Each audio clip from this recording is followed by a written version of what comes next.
Theresa May has lost the appeal. They must go to MP. So there we go. Good news, Martin, yes. for you, is that? I don't think I don't really know enough about it to know whether it's good news or bad news. But I know the law of the land is the law of the land, and I didn't want us to leave Europe. I didn't think it was the right thing. But now we are leaving. You know, you have to go through the channels, you know, which we must, which law dictates. Okay. Now, what's going to happen? Are we going to declare these our top judges enemies of the people? Well, that's what the Daily Mail's already done that for us, so I don't suppose we have to, do we? But, you know, if we don't have rule of law... when it suits you. Yes. Now, we did hear that Lord Neuberger was minded to try and get not just a majority ruling, and actually I'm just being told it was 8-3, so it's a majority ruling, which is interesting. There are some concerns, therefore, shared by some Supreme Court judges about this.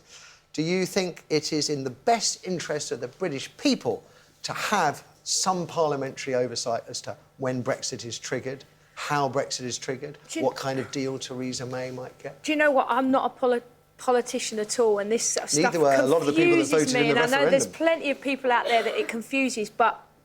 Well, it confuses our Prime Minister, because she thought she could just do what she liked without any criticism or say-so. We live in a sovereign parliament. I'm astonished we had a court case in the High Court and a Supreme Court ruling. We have a sovereign parliament. It's not a sovereign government. It's a parliament.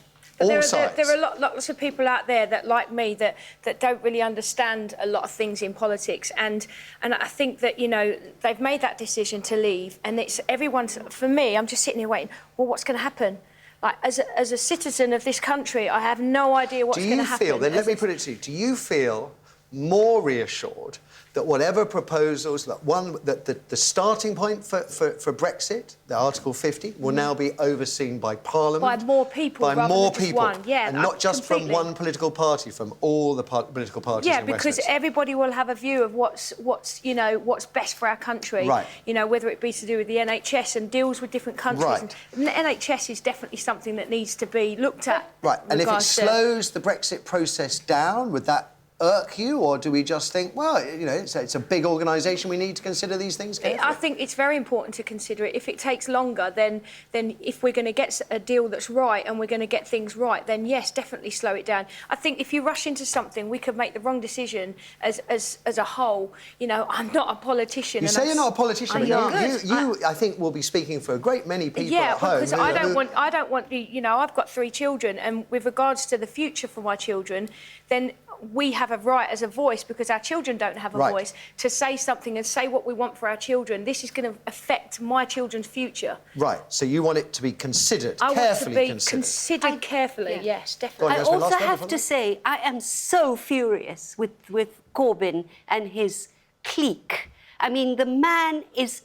up till now, I was not prepared to condemn him, but I am now, because of his stand he's taking over this, which is virtually saying we don't need to talk about this. All my MPs... So, just a bit more breaking news. It's bad news for Nicola Sturgeon and the SNP. Their voice has been ruled out on this, so...